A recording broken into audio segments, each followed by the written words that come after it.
Hi guys. I've been in the biggest book slump for like, I don't even remember the last time I picked up a book. Well, this morning. But before I picked up the book this morning, I was in a pretty bad slump. I recently got myself a little bit out of it, but I feel like this is the test to really see how far out of it can I get. Because you know, sometimes you read like 1 or 2 good books after a slump and then you're right back in it. I'm at that point where it's like really sensitive and I can either go back in it or I can excel. So that's what this video is for. I want to mood read this week and just find books to get me out of this slump. No, my makeup looks so good today. I can't. Like literally, why is she pulling out a shotgun? What's going on?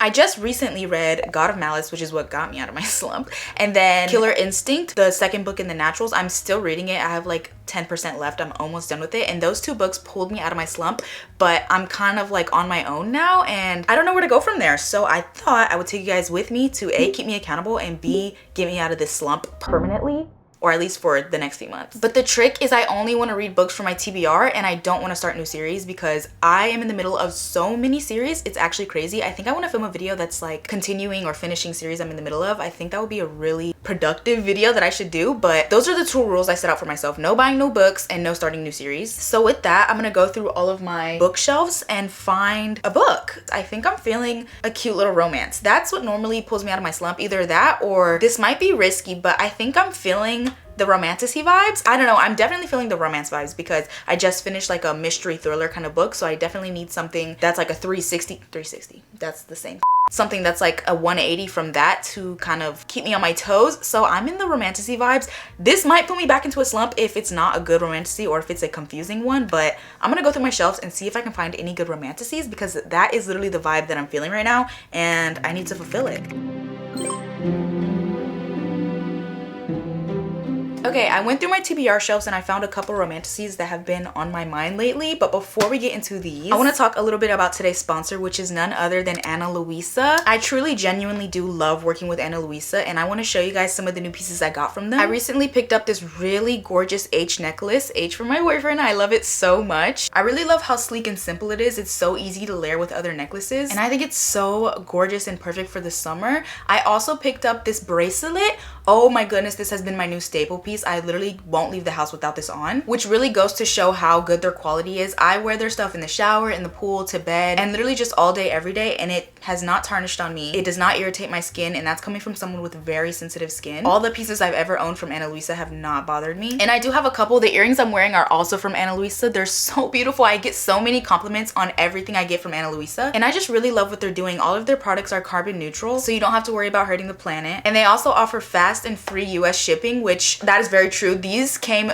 literally like 2 days after I ordered them. I was not expecting them to come that fast. And they also offer really affordable worldwide shipping. And if you guys don't believe me, you guys can check out their over 25,000 5-star reviews. But you guys can trust me, like I'm not lying, guys. It's actually like summer proof. I love their jewelry so much. It is so affordable. It is perfect for gifting or just a little treat to yourself. Like their jewelry is so beautiful and so long lasting and just literally perfect. And I really do mean it when I say I'm never shopping anywhere else for gold jewelry, at least, because I can never find affordable and untarnishable gold jewelry that doesn't affect me until I started wearing it from Ana Luisa. That being said, if you guys are at all interested, I would recommend you guys check out the link in my description box, and I just really recommend you guys check this out, especially if you have somebody's birthday coming up or your birthday's coming up or you've been looking for some good quality jewelry for summer. Please check them out. Like, you guys will, you're constantly gonna see me with these pieces and I'm never taking them off. I genuinely do love them so much. So Ana Luisa, thank you so much for sponsoring this video. I love working with you guys so much and I really, really do love their jewelry. But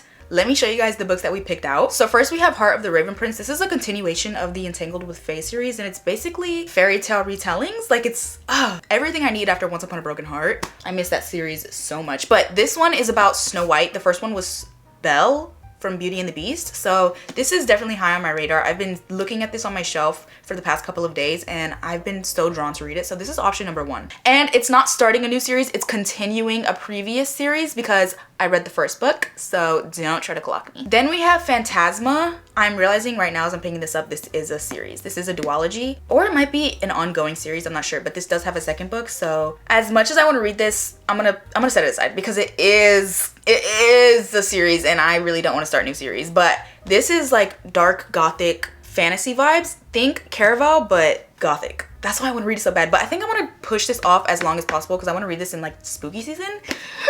So not Phantasma. Then we have Zodiac Academy. I'm realizing this is literally the start of a 12-book series. Like, no, not doing that. And then lastly, we have Fearless. This is part of the Powerless trilogy. This is the last book in the series, so this is me continuing a series. I really want to read this too. So these are the 2 books I'm in between, and since I read Powerless with you guys, I'm gonna read Fearless. I'm gonna read Fearless with you guys. I'm so excited to start this, especially with the way that Reckless ended. I need to know. I need to know. I have been pushing this off for so long because I don't want the trilogy to end, but you know what? All good things must come to an end eventually. So I'm probably gonna start this tonight, and I will update you guys with all of my thoughts.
Pages into the book, which is about 30%, and I wanted to talk a little bit about it. If you guys haven't read or heard of the Powerless trilogy, basically it follows Peyton, who is an ordinary in a world full of ordinaries and elites. And in this world, elites have powers ordinaries do not, and the king wants to banish all ordinaries, and Peyton is an ordinary. And the way the king has these ordinaries banished is he sends his son, which is Kai, the enforcer, to go and kill these ordinaries, and Peyton is an ordinary, but she pretends she's an elite. And basically in the first book, there's these trials against elites and ordinaries, and Peyton finds herself into these trials, and that's the plot of the first book. Definitely not the plot of the second or third one, but that's kind of where the story goes. And for me, the first book was 5 stars. It was so amazing. It was, oh, the quotes, the banter. It is so full of banter, and it's a perfect book to get you into romantasy. It was one of my first romantasy books, and literally got me into the genre. I loved it so much. 5 stars and beyond. Probably my favorite book ever. It was so good. And then I read Reckless, which I'm not gonna spoil anything, but for me, I felt like Reckless was very character driven. There wasn't much plot going on. It was literally just like, it felt like a novella, like a very long novella of just dialogue, and I felt like it was missing that thrill that the first book had, and it was just, there was just too much banter. Like, it kind of, not, I don't want to say it's ruined the banter for me, but it did kind of lose its spark. Like the words that come out of Kai's mouth and the banter that the two characters have is just so, like, you know, like, it's so good. It's so good. And I feel like in the second book, Lauren Roberts went a little too heavy on the banter, and I feel like that kind of made it lose its spark for me. So while I'm reading this book and I'm reading about Kai saying all these sweet things to Peyton and all this like banter dialogue, I'm kind of like over it, because Reckless kind of overdid it for me. So I feel like Kai kind of lost his spark in Reckless is basically what I'm saying. So reading him now, like, I still love him so much, but like, it's just not, it's not the same. Like, it's not the same as Powerless, which kind of sucks. And then there's a third main character in this book. I'm not gonna say who, but if you know, you know. And I loved him dearly in Powerless. I loved him so much, even after what he went through in the end of Powerless, and even as the author Loki tried to get us to hate him in Reckless, I still loved him, and I still love him. I feel like every decision he's made up until this point, I'm not, you know, I'm only 30% of the book, so I don't really know what he does later, but I feel like every decision he's made up until this point has been very reasonable and very justifiable, especially with what he's been going through. And he learns from his actions, and he learns from his people, and it's just so, I don't know, I just really love him, and I don't think that they could make me hate him. Like, I don't think he did anything wrong. I don't know if I'm supposed to hate him, but I feel like a lot of people hate him up until this point, and I don't. I always have loved him in all 3 books. And what I love about this book is that you kind of see what's been going on in his mind during whenever we read Reckless, because in Reckless we got like a few chapters in his point of view, but it was very vague and you didn't really know, like, it was very cryptic what he was wanting to do. I don't know, you have to have read it to understand what I'm saying, but like I feel like Reckless was very cryptic in his point of view, and we didn't really know what his decisions are or what was going through his head. And now reading Fearless, I'm finally getting like, oh, that's what he was talking about. Oh, that's what he was thinking. You know, it's kind of like unraveling what was going through his head in Reckless. And honestly, it's surprising. Like, it's not at all what I thought, and that's why I love him so much. But I don't know, I feel like the book isn't standing out that much to me. We do have a repeat of something that happened in the first book. Like, it repeats I don't really know what it would be called. Like, I guess it kind of repeats the main plot of Powerless, which I wasn't expecting, but I'm honestly not complaining because that was my favorite part of Powerless. And so I'm really excited to see where that takes us. But honestly, it's not sticking out to me. It's not sticking out to me. It's like kind of giving me the same vibes as Reckless, where there's not a lot of plot, it's just a lot of character, and I love the characters so much, but like where's the plot, you know? And then same thing with the politics. This book is very politic heavy. Like, I'm noticing that as I'm reading it. It talks a lot about the kingdom and a lot about what's going on and a lot about like the decisions that are going to be made for the kingdom, and I'm low-key bored. Like, I don't care. I really don't care. I'm sorry. Like, I'm not that interested in the world, you know what I mean? So I don't know, thoughts so far is it's not sticking out to me, but I'm hoping that it picks up a little bit as we go on. Yeah, also I already know like the main plot twist of this book because I accidentally spoiled it for myself, because I was watching a YouTube video one time and she said to skip this part of the video if you don't want to hear the spoiler, but I didn't skip enough of it. I accidentally left like the last minute of her talking, and right when I played it is when she spoiled it. So I do know what happens in one of the big plot twists, which is like so heartbreaking to me, but I don't know, hopefully it's at least worth it. Okay, I'm going back over my annotations and I'm kind of taking it back. Like, I do still feel that little spark for Kai. Like, the banter and the words that he says still really like make me like, oh, sometimes, you know, like not as much as it did in Powerless, but definitely still a little bit in Fearless. Like, here's one. So Peyton says, "I am no one's queen," and Kai follows it with, "Is that so? Then you have no idea how much power you hold over me." Like, okay. Oh my gosh. And then here's another one. She says, "Don't make promises you can't keep." And he says, "It's not promises I care to keep, it's you." Right. Okay, no, you know what? I still love them. I still love them. Reckless kind of overdid it, but like it didn't ruin it for me. Like, I still love their banter so much, and I don't know. We still have a good chunk to go. And low-key, I'm a little nervous. It's putting me back into my slump, but I'm pushing through. I'm pushing through. Oh my gosh. Okay, guys. Wait, guys. You know how I said I want the plot to pick up? I think it's about to pick up. I'm so excited. I had to come inside because I have some work I need to get done, but we literally have gotten to a trope I've only read about once or maybe twice. I don't know, but I'm so excited to see where Lauren Roberts takes this. So basically, we've gotten to a part of the book. You know how I told you guys that this book repeats themes that happened in the first book? Well, basically, those themes are occurring right now, and one of them is they're basically gonna go in the sea, and the sea is like really dangerous. Like, the water is like really heavy, and they're going on like a little mission on the sea, and I'm so excited to see where she takes this. I don't know why, like that's literally exactly what I'm craving right now, but I already know there's gonna be like some kind of plot, like they're either gonna get lost at sea or like there's gonna be like some big waves. I don't know, but I'm so excited to see where she takes this. Like, I don't know why this sounds so interesting to me, but I'm like, she just introduced that this is about to happen, and so I'm so excited to see how this goes. I really hope that she does it justice, because I don't know, like I just feel like that could be really interesting. So let's see where she takes it. I'm so excited. Also, I'm listening to the audiobook because I have some crochet projects I need to get done, and the audiobooks are free on YouTube, all 3 of them. I think I've listened to all 3 of them on YouTube, or like parts of all 3 of them on YouTube. They're all free on YouTube. So I mean, you didn't hear that from me, but like they are on YouTube. They are on YouTube. No, like I need to fully immerse myself in this, because this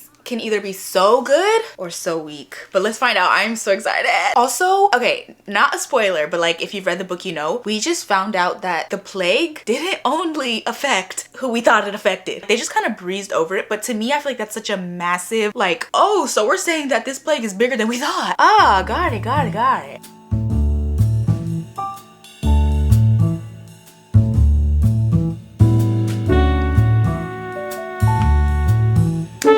Where's the highlighter? Where's the highlighter? But I'm no stranger to drawing. I've been doing just that since the day I looked into her ocean eyes. Is that like the 4th mention of this? Like, But I eat it up every time, so like why? Like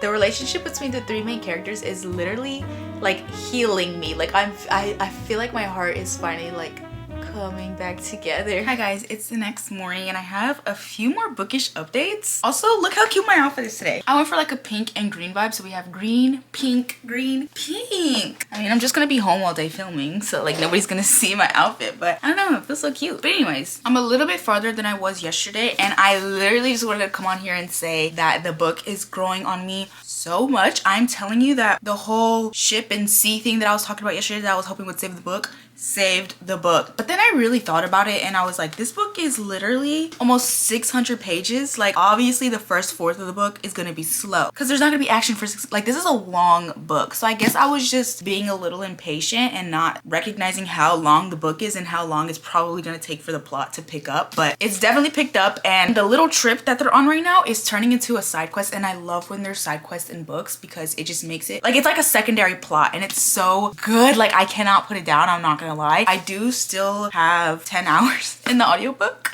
so I still have a long time to go, which honestly I'm not even mad because I'm enjoying it so much. I'm so glad it picked up because I really wanted to enjoy this, and so far I really am. I just love all the little stolen moments between Kai and Peyton, and it's so wholesome and so sweet, and I genuinely love them so much. Like their relationship in this one is so normal, if that makes sense. Like they're literally like a normal couple in love, and to finally see that is so healing to me because in the first two books they're just fighting their attraction to each other, and it's just like, can y'all just like you know? And so in this book they're finally like just letting it, and it's making me so happy. And since they're on this side quest, it doesn't feel like they have to walk on eggshells, because whenever they're at the kingdom they feel like they're walking on eggshells all the time, and everything is so sensitive.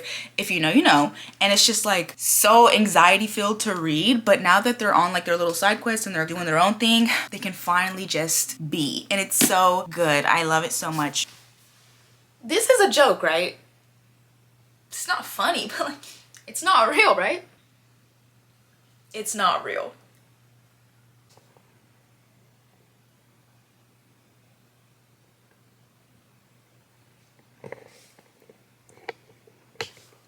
Why?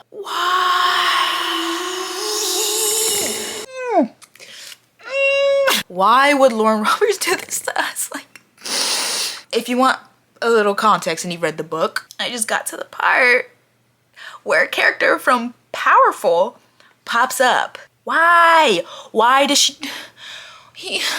No. Like, I knew this was gonna happen. Like, I knew this was the spoiler that I knew about, but it still doesn't stop how bad it hurts. Like, I'm supposed to be mad right now, but like all I feel is pain. Like I'm just replaying all the books in my head and like all the oh my gosh, it got me. It got me. No. Oh my gosh, I have like 65 pages left and it's literally 11 p.m. right now, but I'm not putting this down until I finish. It's like Lauren Roberts doesn't want her readers to have any peace. Like no peace. No peace. Every book, something. It's something. It's something every single book. Like, why? Like, the things that grief can do to you. I don't even want to read anymore. Like, okay, let me finish. Let me just get it over with. It's just a book. These are not real people. It's just a book.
guys, it's the next morning and we've started our next book, which is Cruel King, which I will get into in a second. First, I want to talk about this beauty right here. So I finished Fearless last night in shambles. I was literally sobbing. And what's so crazy about this is when I started it, I told you guys, like, I'm bored. I feel like this is too politic heavy. This is boring, whatever. Well. Here we are now. And it's also crazy because literally after the part where I was like, this scene where they were like in the sea, I was like, this can either save or kill the book for me. It saved it. It saved it. Still my favorite scene after reading this entire book. Not even a scene. It's more like, it was like a little chunk of the book where they were at sea. It was so good. So good. It like picked up the plot to where I needed it to be entertaining for me. So good. But I could literally talk all day about how beautiful this book was. It was so poetic. It was so beautiful. It was so sweet. It was so tragic. It was, oh my gosh, one thing I love about Lauren Roberts is she does not shy away from a tragic ending. Like, as much as I love it, I hate it. What's so good about it is that when you're reading her books, your favorite character can die at any moment. She doesn't care. She doesn't care. Like with most books, authors will leave everybody's favorite characters on because they want to keep people reading. Like, they want people to feel a sense of safety that at least their favorite characters. No, Lauren Roberts doesn't care. She will kill everybody. So that's something I honestly appreciate in her books because it gives you a thrill. It's like you never know where the story is going to take you and what's going to happen to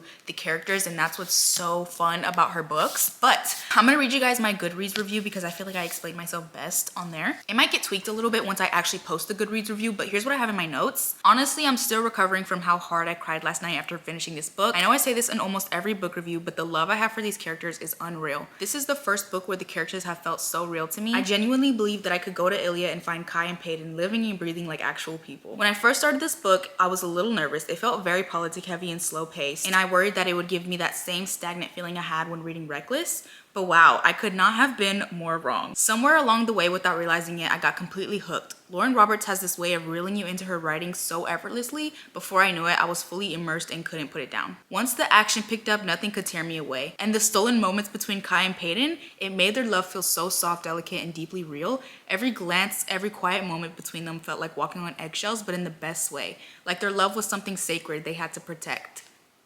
Like, I couldn't have explained that better. That's literally exactly how I feel. The way they endured everything just to be together speaks volumes. I could write an entire separate review on the third main character. He was so heartbreakingly cheated out of the life he deserved. The tears I cried when he finally opened up to Kai, it was gutting. And yet, knowing the role models he had grown up with, it makes sense that he struggled to express himself. Still, I love him endlessly and wish more than anything that he got a better ending. Finishing this trilogy has left me heartbroken. These characters and this world will stay with me for a long, long time. Without question, this series has earned a permanent spot among my all-time favorites. So yeah, that's how I feel about Fearless. Can you guess my rating? Okay, last night I was in between a 4.75 and a 5-star, but I think I'm gonna settle. I don't know. You see, I don't know because I rated Powerless 5 stars and I genuinely think I enjoyed this better than Powerless, but I'm really thinking 4.75. 5 stars. Honestly, 5 stars. 5 stars, 5 stars, 5 stars. Why not? 5 stars. It is so good. The only reason I am a little bit hesitant is because I felt the beginning was so stagnant. But after reading the whole thing, you realize how important the beginning was because it was setting up everything that comes at the end. There was so many plot twists in this book as well. Like, I was gasping in like the last fourth of this book.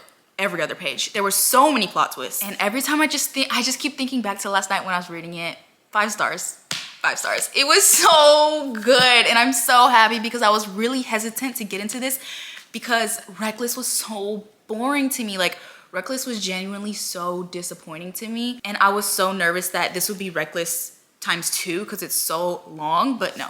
This is Powerless and more. This is so good. This is so beautifully written and honestly, this is probably going to be one of those books that I reread further down the line because of how many ties go back to the beginning. Like, if you read this whole book and then reread the prologue, it makes sense. And there's so many little loose ends that I didn't pick up as I was reading it, but I'm sure if I reread it, knowing what happens in the end, I would understand every little Easter egg that she left, and I just want to feel that. So honestly, low-key might reread this one day. I've never felt that way about a book. I've read so many 5-star books, never wanted to reread them.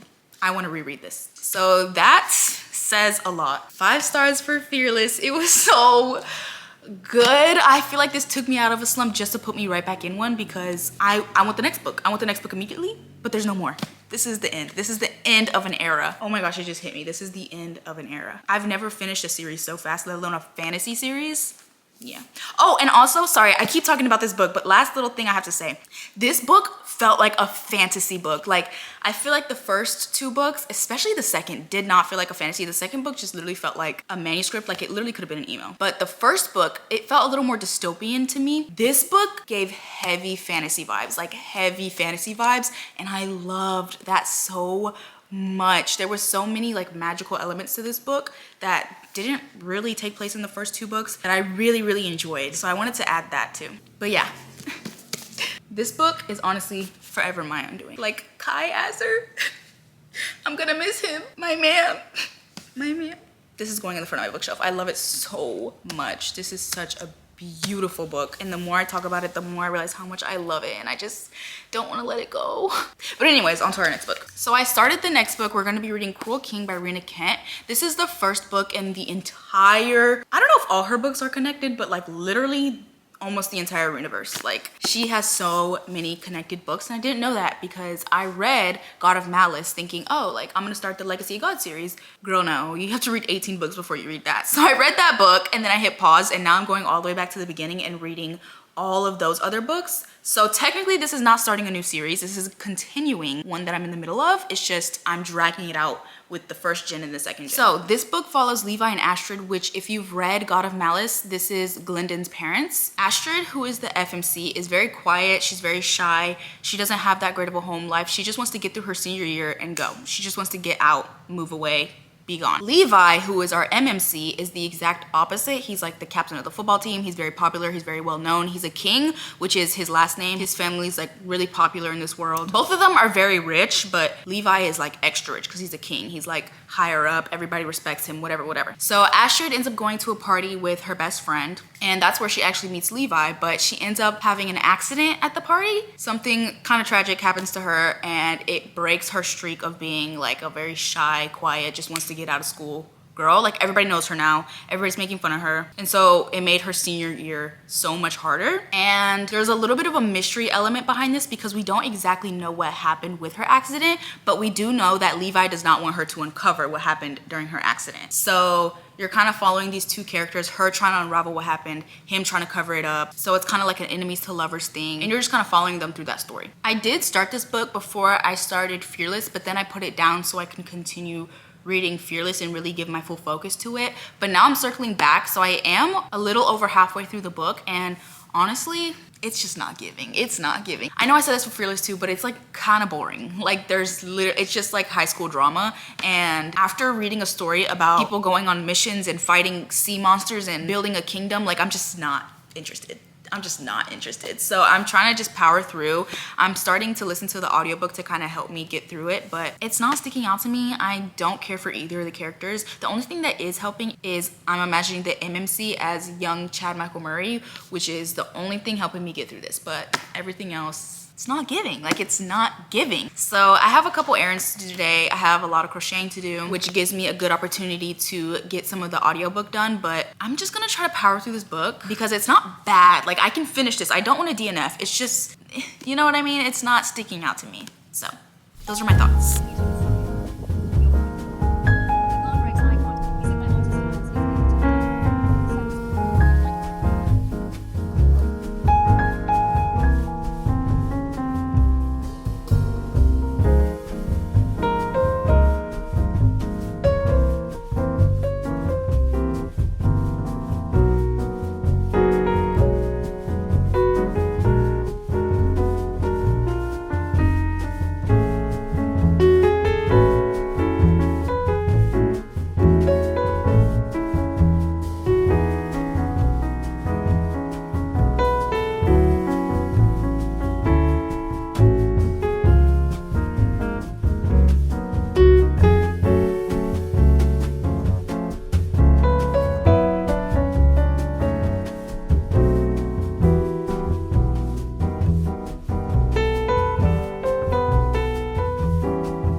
what did I just read? That was so what? Like, it was so weird. This book was literally just high school drama times 10. Like, it was so weird. I think I'm gonna go with like a 2.5 rating. Honestly, this was very weird. I don't know how I feel about it, honestly. I like just finished it, so you guys are getting like my raw reaction, but like, what? Let me read you my review. Okay, so I said this book felt completely unorganized and all over the place. The two main characters went from enemies to lovers in a single chapter with zero build-up or tension. It just didn't feel earned. And that ending, why did it suddenly turn into a Frida McFadden thriller? Like, literally, why is she pulling out a shotgun? What's going on? We barely got any backstory on the characters, especially the MMC. I honestly feel like I still don't know who he is. The only reason this gets more than a 1-star rating for me is because it was a quick, easy read. Otherwise, So yeah, that's how I feel. This book felt really all over the place and chaotic, and like we were jumping from place to place. I don't know, this feels like an author's first book. Like, I don't know if this is the first book she ever wrote, but it sure feels like it. I did not enjoy this as much as I wanted to, but it was a really quick, short, easy read, so I can't even be mad. The cover though is so beautiful. Like, I really want to bedazzle this. That's like my new thing right now. I'm all into bedazzling books. I haven't done it yet, but I have all the materials and I'm so excited to start. But this would be so pretty bedazzled. Like, this book is gorgeous, but well, the contents on the inside are not, so. But I will say I am very excited for our next and final read. This has been on my TBR for a while now, and I'm finally in the headspace, or not really in the headspace, but I'm finally in the mood to read it. So our next read is 7 Years Slip by Ashley Poston. I hear that this is more like a fall vibe kind of book, but honestly, I really want to read this right now. I don't know why, but I really want to read this. I don't know much about the book. I do know that it's labeled as a romance, but a lot of people say that this gives like literary fiction. So I'm excited to see how I feel about it. Based on what I do know, the story follows Clementine. That's cute. The story follows Clementine, who decides to move into her late aunt's house, and her aunt used to always tell her that her house was magical and a special place, and so she ends up going and moving into her aunt's house. But when she's moving in, she finds a man that's living there who's actually the MMC, and I guess what we find out is like whenever she goes in the house, it's 7 years in the past, and then whenever she leaves the house, she's 7 years into the future, and she lives in the 7 years into the future. So I'm interested to see where this story takes us, because it's not fantasy, it's like magical realism. So I don't know how this is gonna work out, but it's a really quick read. The words are pretty big and it's only like 300 something pages, so I should be able to finish this. A lot of people say that they get this done in one sitting, so hopefully I like it. I have really high expectations for this one. So let's start 7 Year Slip. I am so excited.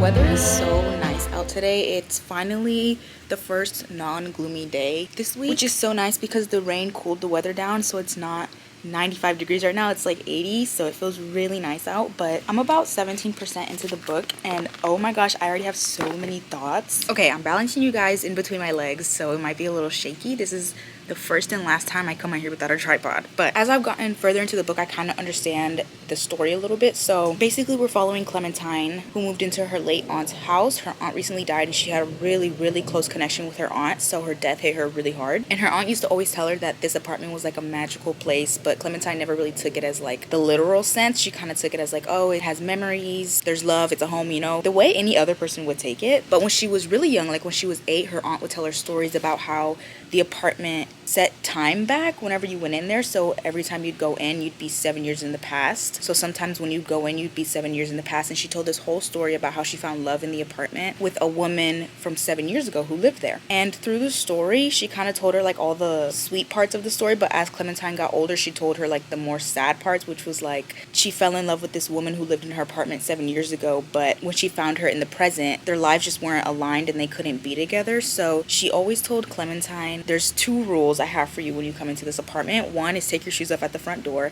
and 2 is to never fall in love. And it keeps getting repeated over and over and over again throughout the story, and that's just how I know like it's gonna hurt. It's gonna hurt. And so now we're in the present, or kind of. We're in the present, and she moves into her aunt's house, and one day she wakes up and she's 7 years in the past with a man who is staying in the house, and she's getting to know this man. And even though she was a little bit frightened at first, she kind of let him stay because, let me read you this quote. It says, "He lived in a world where my aunt still existed, and if I could stay in this world however long, even if it was just in this apartment, even if it was only this once, even if the next time I left this apartment sent me back to my time, in this apartment she was still alive somewhere out in the world." And so she kind of lets it happen because she knows that in this time her aunt is alive. Even though she's not in the apartment, she's out in a different state. I don't know, she's like on vacation right now, but even though her aunt is not physically with her, she knows that she's physically in the world, and that's why she wants to stay in this apartment 7 years ago. So that's kind of where I am now, and we're getting to know the main male character. I really like him. He's so sweet. He's very golden retriever, very funny. And this writing, Ashley Paulson's writing, is reminding me a lot of Emily Henry and Abby Jimenez writing, which is so nostalgic and so good. I love their writing so much, and this book is literally giving me that. So I know I'm gonna love this. I know it's gonna hurt. It follows themes of grief. I'm noticing that all 3 books I've read in this video have followed themes of grief, especially this one, which is really interesting. I'm like just picking that up, but that's where we are now. I really like both of the characters, which means that the story is gonna be good to me regardless because I'm in love with both of the characters already. So I'm really excited to see where this takes me. It's probably gonna make me shed a few tears, I already know, but we'll see.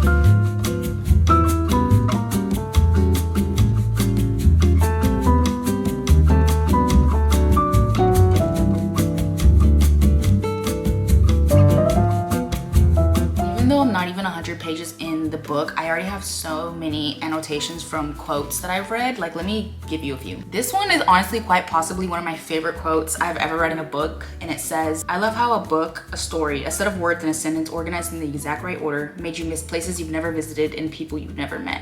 This explains the feelings I have towards Fearless so hard because I miss Kai and Peyton like they're actual people in my lives, and I feel like I can go visit them even though I can't. Like, they're fictional characters. And so this quote like really resonated with me because there's so many characters in books that are so real to me, and it's crazy to think that they're made up. They're not real.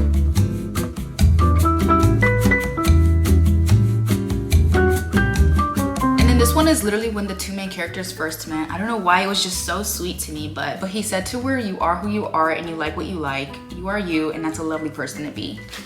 That was so sweet to me, like they just met. The main male character is also a chef, and he's really into cooking, which is exciting because I love reading about jobs that I would never have in books, because then I kind of get like a, oh, that's what it would be like to be a chef, or oh, that's what it would be like to be an actress or a publisher or this or that. And it's so fun to put yourself into these books and see what it would be like to have these jobs.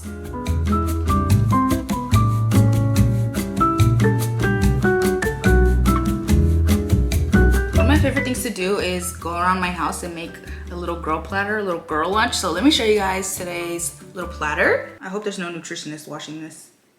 But on today's platter, we have some chips, a white peach. These are the best peaches from Costco. A little granola bar and some strawberries. Girl lunch. I'm literally eating this as I'm reading about this man making her fajitas. Oh, I almost forgot my bev. Normally I'm a water girl, but today I decided to switch it up with some crayon pineapple. Ooh, I love how floppy this book is. Like, I love floppy books so much because as much as you can bend it, break it, whatever, you're not breaking the spine because it's floppy. So I love floppy books, and also you can hold them like this and they won't close on you. I wish all books were floppy books.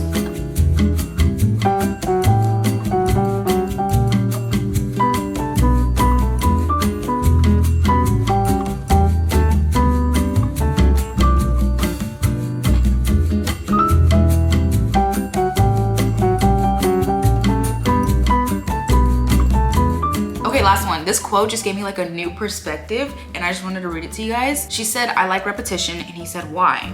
And she said, "New things are scary." He said, "They don't have to be." And then she said, "How are they not?" And he said, "Because some of my favorite things I haven't even done yet." I've never thought of change in that way. Clementine, the main female character, really likes repetition. She likes things to stay the same. She likes to stay safe. And he's like the exact opposite. And to think of new things as being a possibility of it being your new favorite thing is such a good mindset and such a good way to kind of change your thoughts. I really like that he said that, and I'm gonna try to remember that every time I want to try something new but I'm nervous. Like, it could be my new favorite thing, but you never know until you do it. Hi guys, it is the next day. I literally binge read my book last night till like 2 a.m. and then I was like, girl, I need wrap it up, like wrap it up. It is so good. And then this morning I did my hair. I took my braids out and then I washed it and then I straightened it. So as you could probably imagine, it took a while. So I listened to the audiobook while I did that and I got pretty far. I'm so close to finished. I'm on page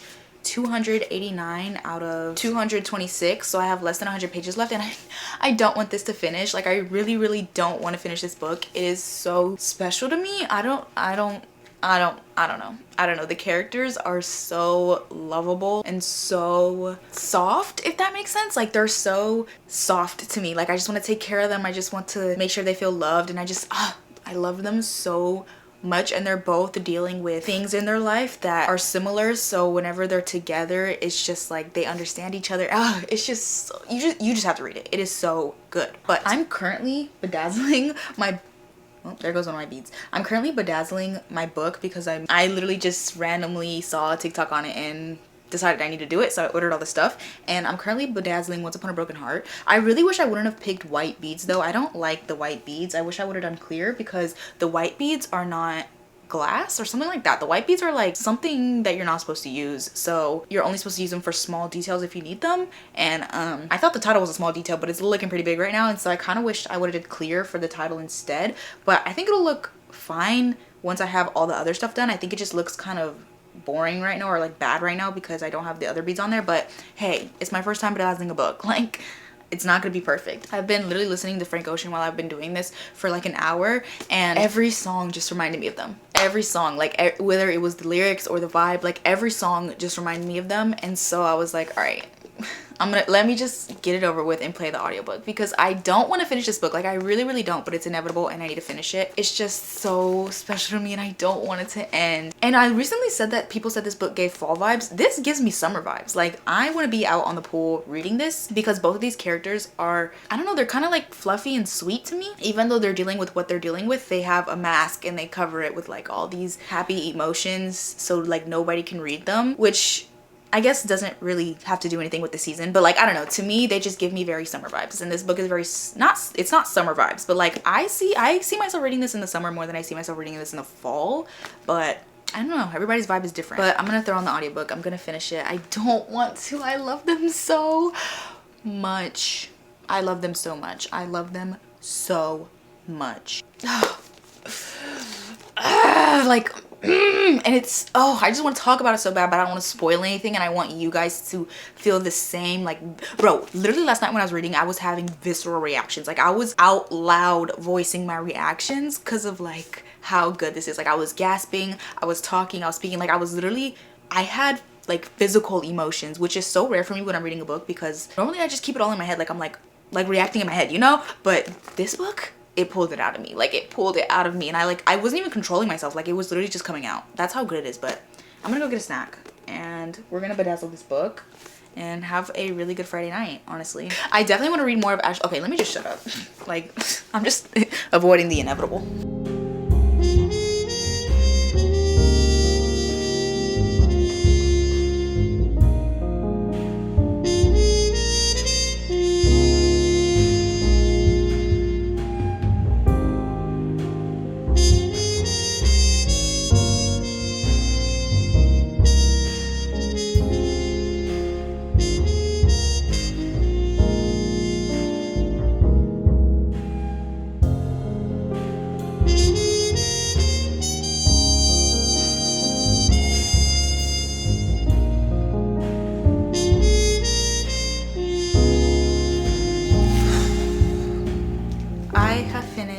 The 7-year slip. But before we get into that, let me show you how much I got done on my other book. Look how good this part's starting to look. Imagine the full book done. Like, oh, that is so fun. This is so therapeutic and so fun. If you have a book lying around that you want to try this on, I would recommend doing it. I don't know why I'm doing it on one of my favorite series of all time. I don't know why I'm doing it on this, but here's to hoping it turns out good. I'm trying to avoid talking about this book, but let's talk about it. This was honestly probably the most beautiful book I've ever read. I think this was the most beautifully written book I've ever read. Truly. This book was so beautifully written. It literally, I honestly don't even have any words. I feel like this is definitely a book that everybody should read at least once in their life, especially a younger person getting into like their 20s. I feel like this is such a good book to read. Oh my gosh, I'm about to cry. This book, no, my makeup looks so good today. I can't. I don't even want to talk too much about it because I will cry. I love this book. 5 stars. 5 stars. I did not know we'd find 2 5 stars in this video, but 5 stars, 6 stars, 10 stars, 1,000,000 stars. I'm rereading this. I'm rereading this. Again, never, ever, ever do I think, oh, I want to reread a book. I'm rereading this. I am rereading this. This book, oh my gosh, it's so special to me. And the author's note broke me. Like, the author's note, I don't normally read author's notes, but I was still bedazzling my book and the author's note was playing. So I was like, oh, let me just listen to it.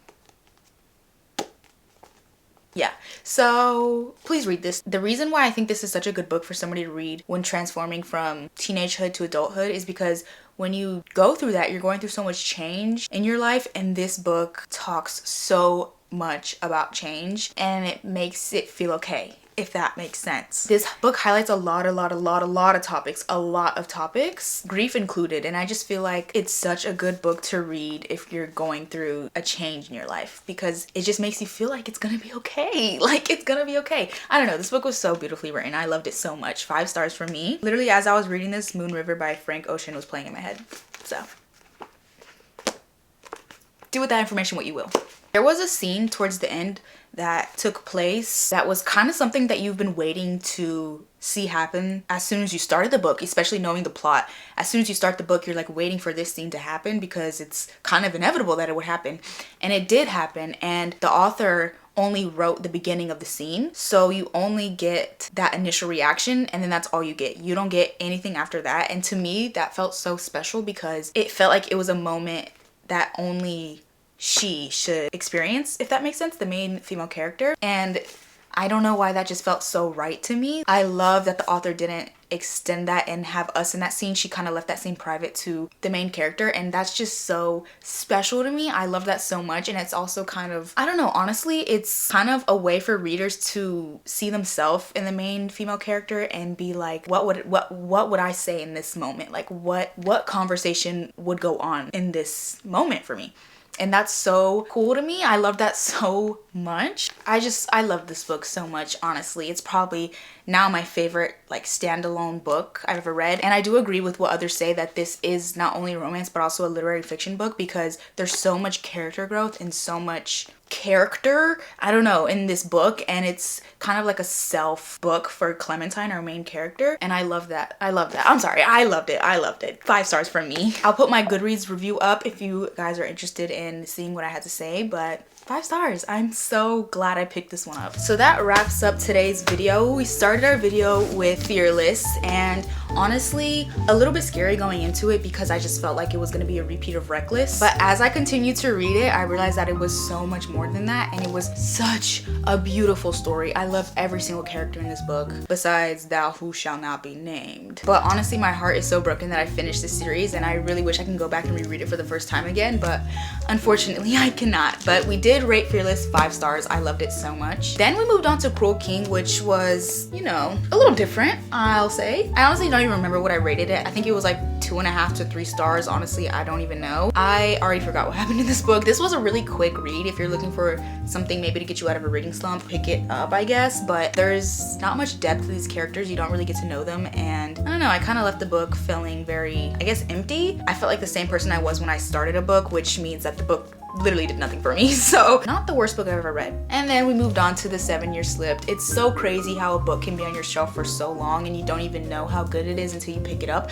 I've had this book on my shelf for almost a year now, and I would have never known that this book was so beautifully written, which is so crazy to think about because there's so many books on my shelves that I've had on there for years that I could pick up and it's a 5-star read and I would never know. And in the author's note of this book, she talks a lot about how she's not the same person she was when she wrote the first draft for this book, and we're not the same person we were when we bought the book versus when we read it. And that just called to me so much because I've had this book for so long and I'm definitely not the same person I was when I picked this book up. I bought this book when I was starting off in college, so literally fresh out of high school, and now I'm done with my first year of college and I've gone through so much change, and it's just so crazy what time can do. I don't know, this book, oh my gosh, it's so good. Those were our 3 reads from today's video, and before I sign off, I just want to remind you guys that you guys can click the link in my description to get really good, high quality jewelry, and honestly, not even that much of an investment because their jewelry is a really good price. Thank you guys so much for joining me in this little reading vlog. This was so fun. I've never had such a successful reading